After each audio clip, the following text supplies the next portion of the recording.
طبعا ده احنا بنسميه موسم الحصاد يعني بلغة الزراعيين، لان الطالب بيحصد فيه بقى بيجمع نتائج جهده في الترم كله، سواء في الجزء العملي او في الجزء النظري. فالامتحانات العملية بدأت قبل الامتحانات النظرية بأسبوع، والطلبة امتحنوا فيهم وكانوا برضو يعني عبء علينا لان احنا عندنا اعداد كتيرة هذا العام، وفي قبول والحمد لله. وده بقى اكيد يعني الطالب انه بيستشعر اهمية هذا القطاع من اهتمام الدولة بهذا القطاع. فاحنا الحمد لله عندنا قبول شديد على الكلية، وعندنا اعداد كبيرة من الطلاب امكن امتحانهم جميعا في السكاشن بتاعتهم الامتحانات العملية، وتلا ذلك الامتحانات النظرية. واحنا بنعقد الامتحانات يعني بمعدل مادتين في الاسبوع، وبنمتحن فترتين، في فترة صباحية وفي فترة مسائية اللي هي بتبقى من الساعة 12 للساعة 2، والفترة الصباحية من الساعة 9:30 لحد 11:30. بنحط ضوابط للطلاب وضوابط للسادة الملاحظين، وبنحرص على نشرها في كل مكان مطبوعة، وبنحطها على صفحات الكلية كلها وصفحات الطلاب، منها ان الطالب لا يصطحب معاه اي مادة علمية سواء كانت مذكرة او ورق او كتاب، ان الطالب ما يخشش الامتحان بالموبايل وما شابه من يعني من اجهزة، ان الطالب بيحمل معاه ما يثبت شخصيته وخاصة كارنيه الكلية، او لو حتى مش معاه كارنيه يبقى البطاقة الشخصية له عشان نتأكد من هوية الطالب.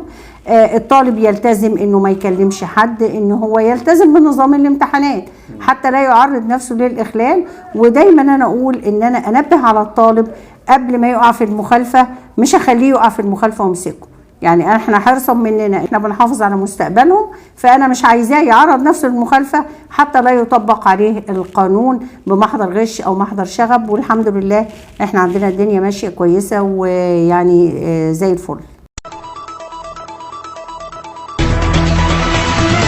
هي قولا واحدا الطالب بيتجه للمجال اللي هيلاقي فيه شغل.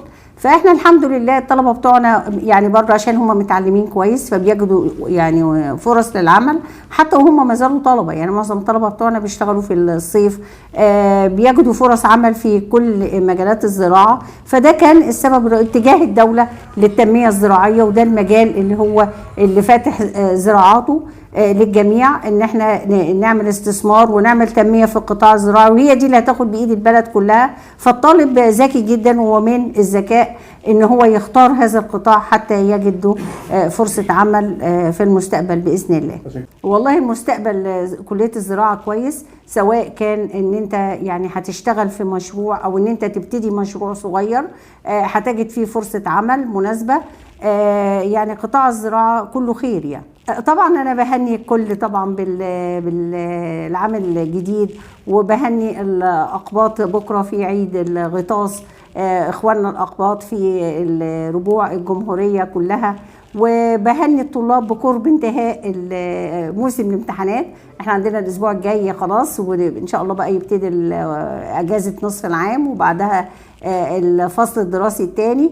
فيعني بهني طبعا كل الشعب بالايام الخير اللي احنا موجودين فيها دي، ويعني بنقبل الافضل دايما لمصرنا الحبيبه ولشعبنا الحبيب.